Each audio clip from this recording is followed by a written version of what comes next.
मुंबईचा परिसर तरी फार मोठा, इथली लोकसंख्या सुद्धा तर मोठी आहे. पण आपण मध्ये वाचलं असेल की मालदिवी सारखा असणारा एक छोटासा देश, ही त्याची संख्या नव्या मुंबईपेक्षा अर्धी अशी असणारी परिस्थिती आहे. तिथला पंतप्रधान नरेंद्र मोदीला 56 इंच छातीवाल्याला काय सांगतो, हे तुझं सैन्य आहे ते इकडनं घेऊन जा.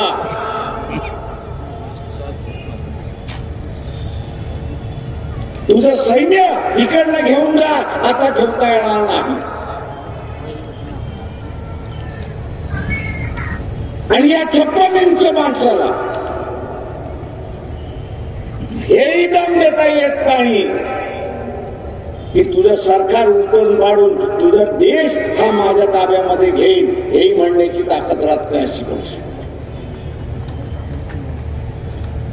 आणि आता गिडगिडनं चाललेला आहे, नाही आपण असं बोलू, आपण करू, अमुक करू, तमुक करू. जगामध्ये भारताची नाचक्की झाली हे आपण असं लक्षात. या नव्या मुंबई सारखा लहान देश हा आता भारताला असणारा शहाणपणा शिकवायला लागला. याचं कारण की देशाची सगळ्यात मोठी ताकद ही आर्थिक ताकद असते हे लक्षात. सैन्याची ताकद आहे याच्याबद्दल दुमत नाही, पण त्याच्याच बरोबर आर्थिक ताकद ही महत्वाची.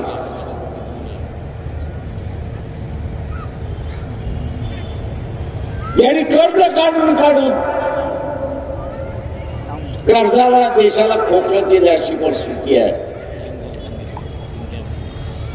आणि म्हणून आता उत्सुक लोक आपल्याला चॅलेंज करतात अशी परिस्थिती राहील. हे जेवढा दिवस सरकार राहील तेवढे दिवस आपण खाईमध्ये जाऊ हे असं लक्षात.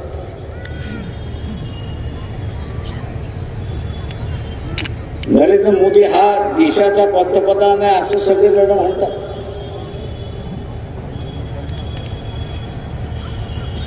पण मला हा देशापेक्षा गुजरातचा पंतप्रधान अधिक वाटतो हे आपण असं लक्षात घ्या.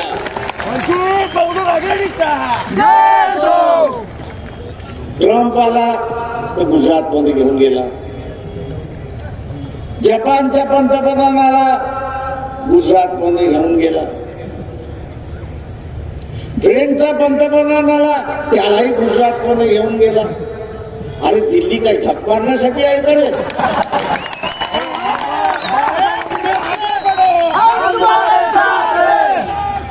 दिल्ली हे असणारी राजधानी आहे, त्या राजधानीला बाजूला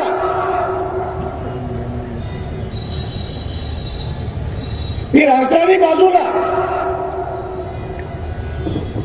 आणि जे काय आहे ते गांधीनगर आहे ना अहमदाबाद आहे. काय करणारे ढोकळा खायला घेऊन गेले, गाठ्या खायला घेऊन गेले.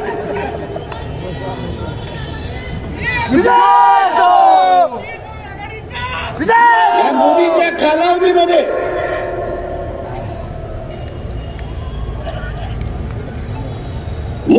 कालावधीमध्ये आणि माझं RSSला आव्हान आहे की मी जे सांगतो ते खोटं असेल तर जाहीरपणे सांगा.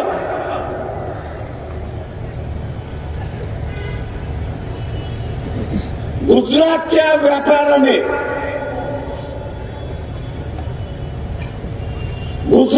व्यापाराने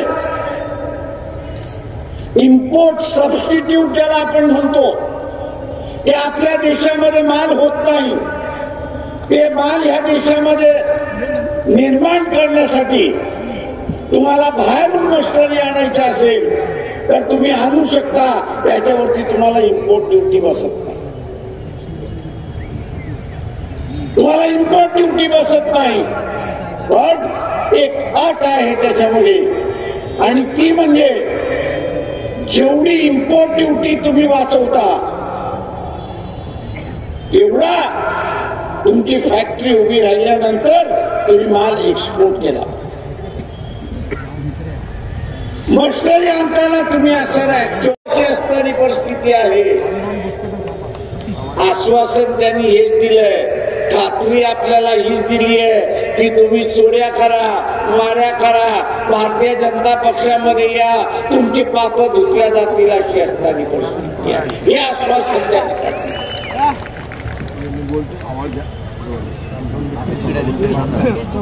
मला आपलं सगळ्यांना आव्हान आहे, तिकडे लिंकचं तिथे आमच्याकडे नाही, आमच्याकडे चाललं की या देशाची व्यवस्था एवढी त्यांनी बिघडवली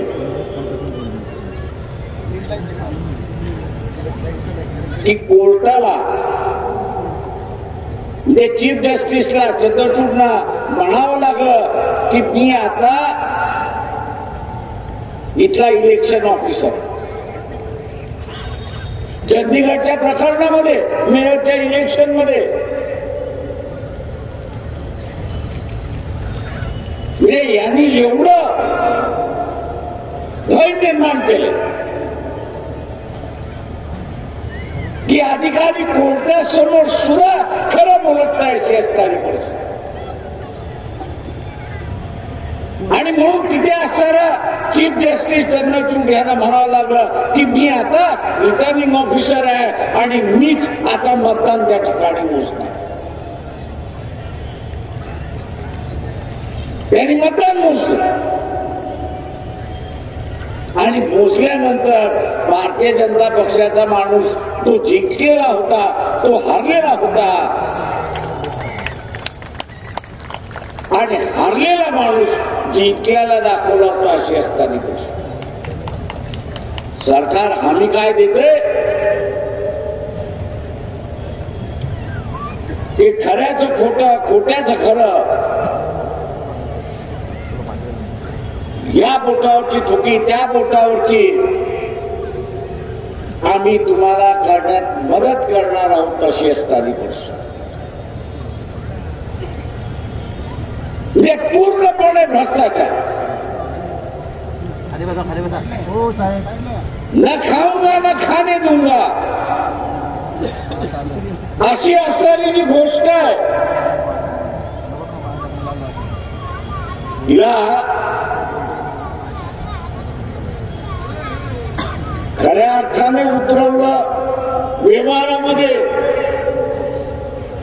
न खाऊंगा न खाने दूंगा लेकिन मैं खाते रहूंगा अशी असणारी परिस्थिती त्यांनी त्या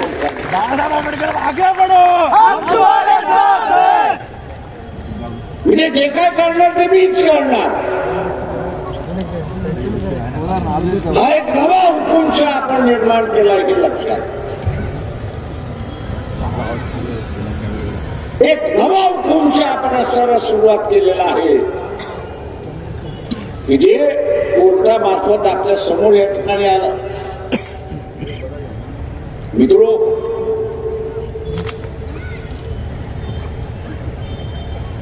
घाबरण्याचं काही कारण नाही, पण इथल्या व्यापाऱ्याने घाबरलं पाहिजे एवढं निश्चितपणे त्यांना सांगणं. सामान्य माणसाला घाबरण्याचं कारण नाही की आपल्या घरामध्ये सोनं नाही, नाणं नाही, नोटा नाही, पण व्यापाऱ्याने घाबरलं पाहिजे एवढं लक्षात. आतापर्यंत व्यापारी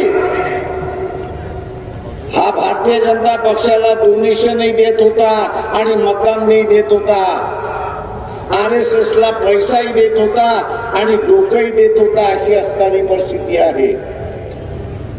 या व्यापारी वर्गाला माझं सांगणं आहे की पुढचा नंबर तुमचा. येणाऱ्या 5 वर्षाचा कालखंड हा पुन्हा मोदीच्या हातामध्ये तुम्ही दिलात तर तुमच्या घरासमोर ईडी आल्याशिवाय राहणार नाही हे लक्षात घ्या.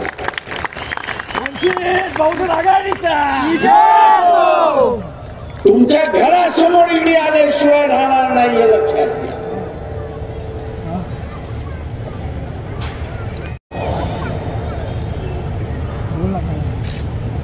मागच्या वर्षाचे राज्यसभेमध्ये असणारे प्रश्न उत्तराचा तास आहे.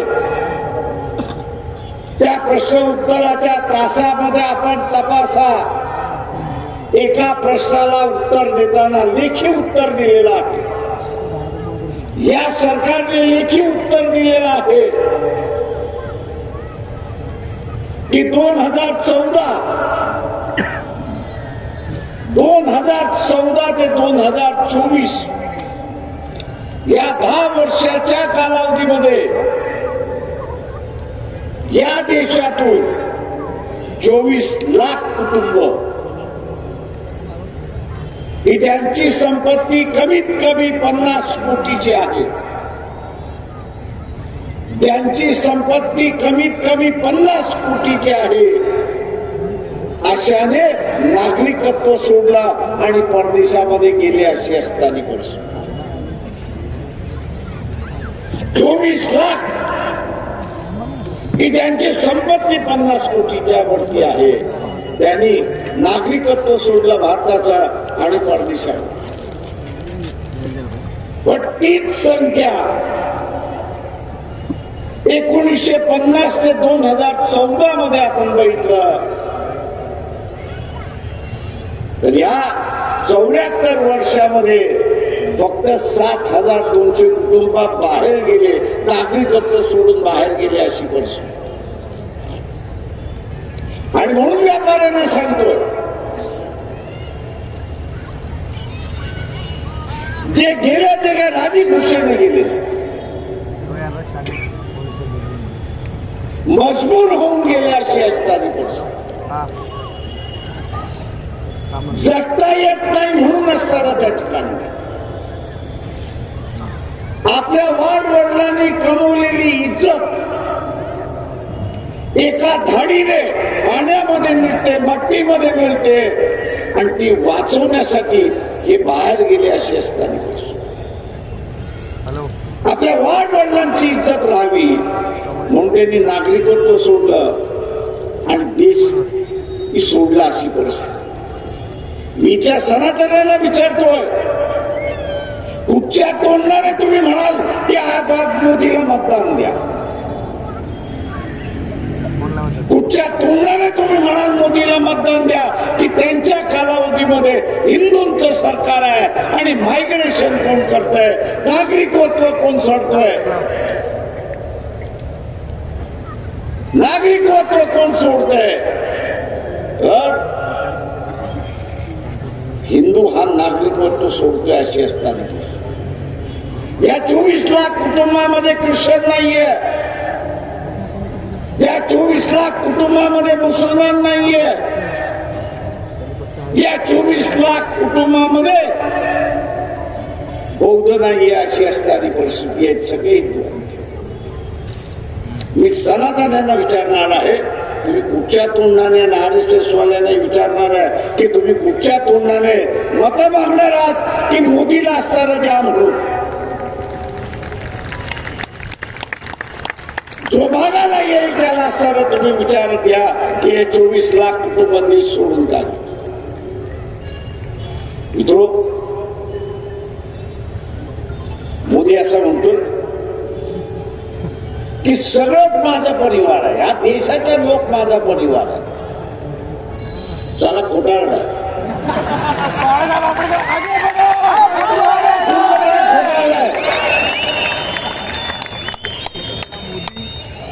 पूर्णपणे खोटारडा हे आपण लक्षात घ्या. आणि दुर्दैव इथं आहे की विरोधी पक्ष त्याचा खोटारडेपणा समोर आणत नाही अशी परिस्थिती. हे दुर्दैव आहे की विरोधी पक्ष त्याचा खोटारडेपणा समोर आणत. जागतिक बँकेने सांगितलं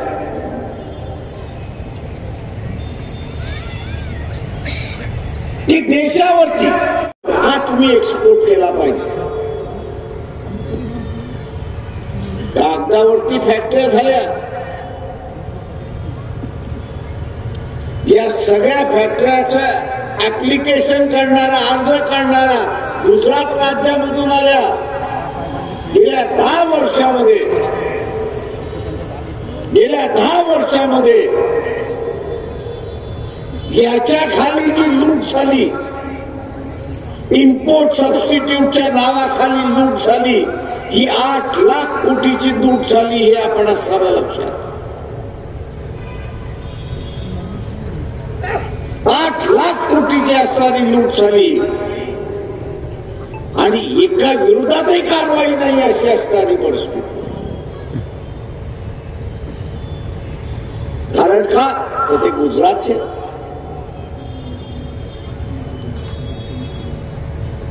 गांडाबाईच गुजरातचे पंतप्रधानाच्या राज्याचे आहेत आणि म्हणून कारवाई नाही. पण त्याच्या उलट इतर राज्यामधल्या व्यापाऱ्यांनी असं केलंय, त्यांच्यावरती धाडी आहे तशी परिस्थिती. हा तुझा भाव का? गुजरातचे कार्यकर्ते गुजरातच्या व्यापाऱ्याला एक वागणूक आणि देशाच्या दुसऱ्या कार्यकर्त्याला वेगळी वागणूक आहे की नाही? RSS वाल्यांनी सांगा. चॅलेंज आहे माझं. नावासकट मी असणारा देऊ शकतो की तुम्ही इतर राज्यांच्या गुणावरती असणाऱ्या कारवाया केल्या आणि गुजरातच्या लोकांवरती कारवाया केल्या नाही. मी त्या सनातनवाल्यांना विचारतो, हा भेदभाव माहिती का?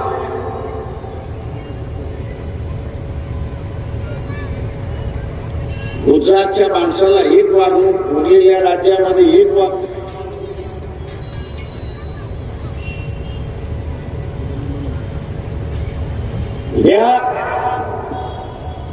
याला पुन्हा तुम्ही असणारा जर सत्तेवरती आणलं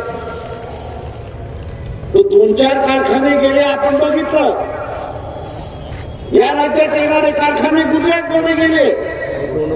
5 वर्ष याला राज्य दिले ते इथले सगळे कारखाने गुजरातमध्ये गेल्याशिवाय राहणार नाही. हे लक्षात.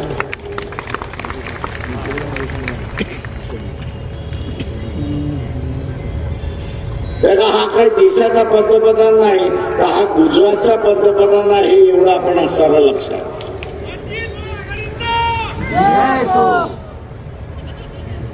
मला माहिती आहे की तुम्हाला पचणं कठीण जाणार आहे.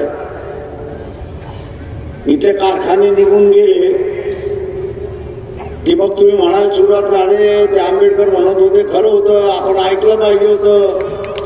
बाबासाहेब आंबेडकर आगे बढ़ो.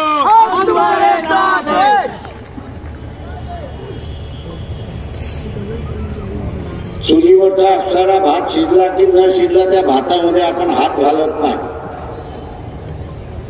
एक कण बघतो आणि त्याच्यावरनं आपण सांगतो की हा भात शिजलेला आहे.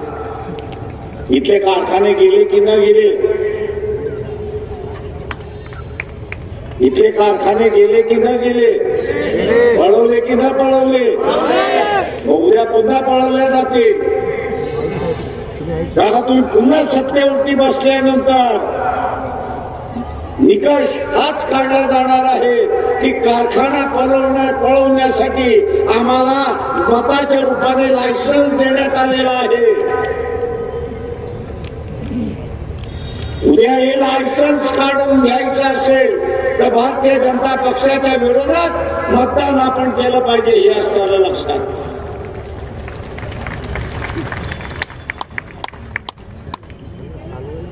इथे बँकेचं असणारं कर्ज किती आहे कोणाला माहित आहे का? 12 लाख कोटीचं असणाऱ्या बँकेचं कर्ज.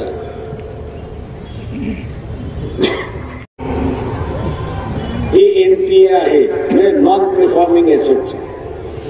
येणार शकत नाही पैसे असं बँक म्हणतोय. पण या 8 लाख कोटीपैकी गुजरातच्या बँका आहेत, गुजरातमध्ये ज्या बँका आहेत त्यांनी याच्यापैकी 6 लाख कोटी दिलेले आहेत. गुजरातमध्ये डुबलेल्या बँका किंवा बँक डुबतील त्याचा असणारा 6 लाख कोटी आहे आणि देशभरामध्ये फक्त 2 लाख कोटी अशी परिस्थिती आहे. पण कोणावरती कारवाई नाही का? कारवाई नाही तर तो गुजरातचा आहे.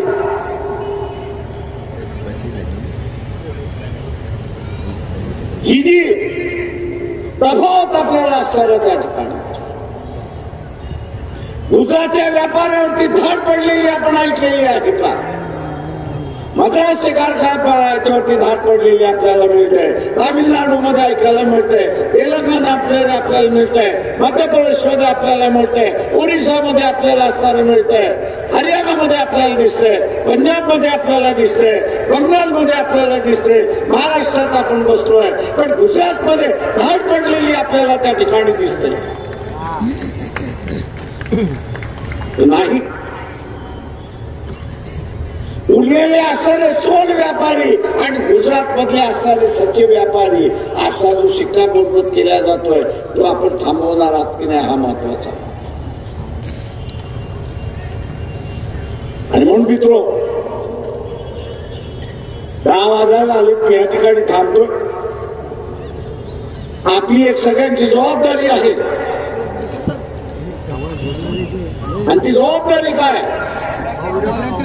की फुले शाहू आंबेडकरी मतदार जो आहे त्याच्यावरती एक जबाबदारी आहे की त्यांनी 5 मतं जमा केली पाहिजे आणि ती 5 मतं जमा करण्यासाठी त्यांनी स्वतःच्या खिशातल्या इलेक्शनच्या कालावधीमध्ये 10,000 रुपये खर्च केले पाहिजे. त्यांनी 10,000 रुपये खर्च केले पाहिजे. ही निवडणूक लोकशाही वाचवण्याची निवडणूक, ही निवडणूक संविधान वाचवण्याची, ही निवडणूक उद्याच्या असणाऱ्या पिढीचं स्वातंत्र्य राखण्याची असणारी निवडणूक आहे. आणि म्हणून ही आपली निवडणूक आहे. ही दुसरे उमेदवार आणि राजकीय पक्षाची उमेदवार नाही तर ही सर्वसामान्य माणसाची असणारी निवडणूक आहे. आणि म्हणून आपण सगळेजण त्याच्यामध्ये सहभागी घ्याल आणि पुन्हा भारतीय जनता पक्षाचं सरकार आपण घेऊ देणार नाही याची दक्षता आपण घ्याल एवढं बोलतो आणि आपली रजा घेतो. प्रचार चाललाय की इस बार 400. आता हे 400 आणायच्या की न आणायच्या हे आपल्या हातामध्ये, हे आपण लक्षात घ्या. पक्षाच्या वतीने वल्गना केल्या जातील, घोषणा केल्या जातील, मतदार आपण आहात. जेव्हा मतदाराने जे ठरवलं तेच या ठिकाणी होणार आहे आपण लक्षात ठेवलं पाहिजे. आणि म्हणून आपण म्हटलं पाहिजे की इस बार हे सेक्युलर पक्षांचं सरकार आल्याशिवाय राहणार नाही हे आपण लक्षात घ्या. सेक्युलर विचारांचं सरकार या ठिकाणी येणार आहे. फोटोवाले बाजूला सर्व आमचा कोणाचाही हो दादा तिथून काढ. या ठिकाणी धर्माला विरोध नाही पण धर्माच्या राजकारणाला आमचा विरोध आहे हे असताना लक्षात घ्या. धर्माच्या नावाने जे राजकारण चाललंय त्याला असणारा विरोध आहे. शासनामार्फत सांगितलं जाते की आम्ही हमी देतो. बाबा कसली हमी देता हे तर पहिल्यांदा सांगा. आम्ही चांगल्या गव्हर्नन्सची हमी देतोय म्हणून सांगतात आहेत. गेल्या 10 वर्षामध्ये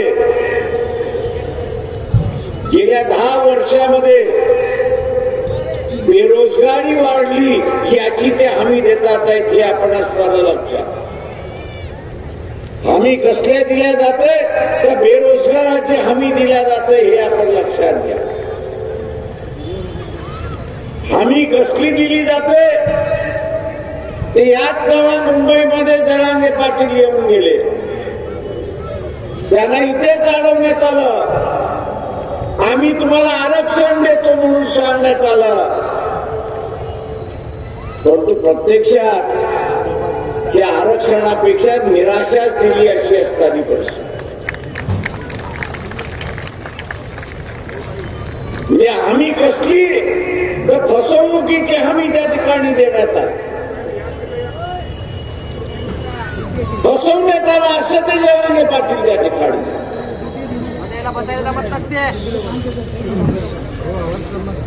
आज या देशामध्ये गाडी घातल्या जात आहे. 10 वर्षामध्ये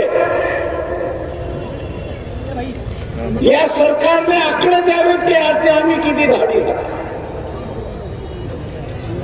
माझ्या माहितीप्रमाणे त्यांनी असणारा एकंदरीत 30-35 हजार ठिकाणी धाडी घातली. दाढी घालणं हा तुमचा अधिकार आहे, त्याच्याबद्दल आम्ही म्हणत नाही, शासनाचा अधिकार आहे. पण ज्यांच्यावरती तुम्ही दाढी घातल्या त्याच्यापैकी किती जणांना कोर्टाने शिक्षा सुनावली की त्यांनी चोरी केली आहे म्हणून, काळा धन आहे म्हणून. उलट आपल्याला असणारं दिसतंय की गंगेमध्ये गेल्यानंतर, स्नान केल्यानंतर आपल्या सगळे पाप धुतल्या जातात. तशा रीतीने भारतीय जनता पक्षामध्ये प्रवेश केला की असणारा चोर साफ होऊन जातो अशी असणारी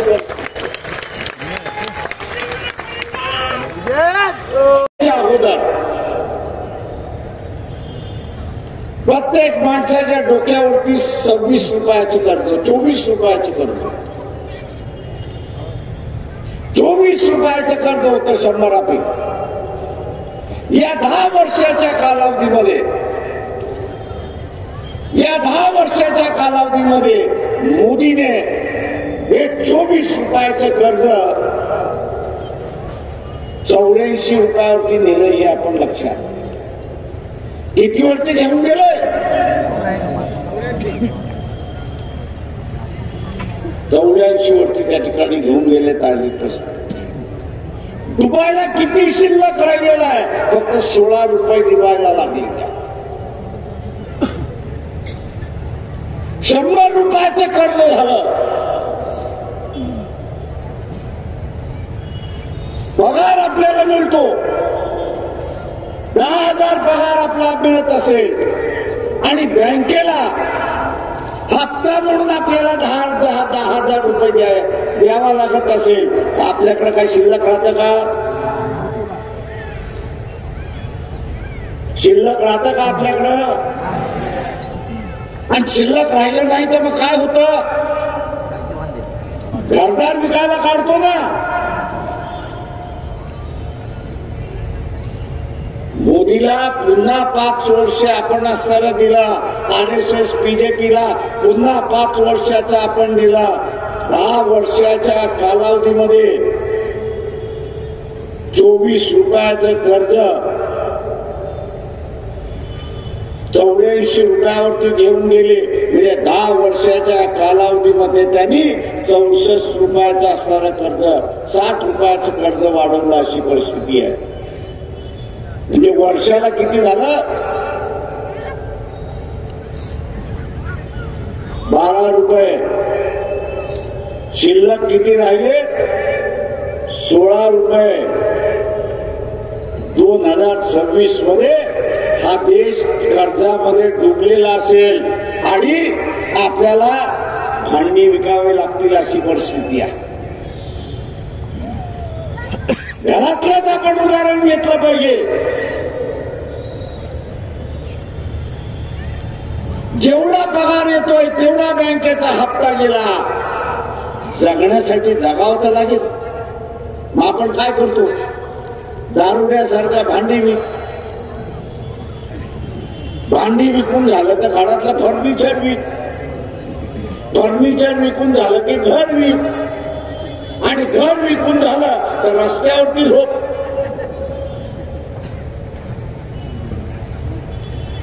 भारतीय जनता पक्षाला माझं आव्हान आहे की मी जे म्हणतोय ते खोटं आहे ते करून सांगा. आव्हान आहे. आणि मग जागतिक बँकेने असणारा भारतीयांना असा इशारा दिलाय आणि सांगण्याचा प्रयत्न केलाय की तुम्ही कर्जामध्ये डुबणार आहात.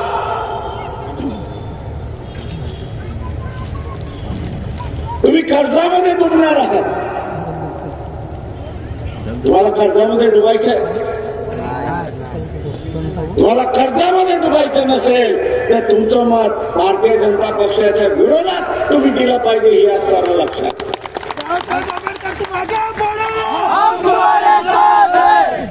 ज्या शान आणि मान्य असणारा हा भारत देश होता, त्याची मान असताना खाली घातली आम्ही आपण लक्षात. टॅक्सेस भरायचे नाही, इम्पोर्ट ड्युटी भरायची. पण तुमचा कारखाना सुरुवात झाला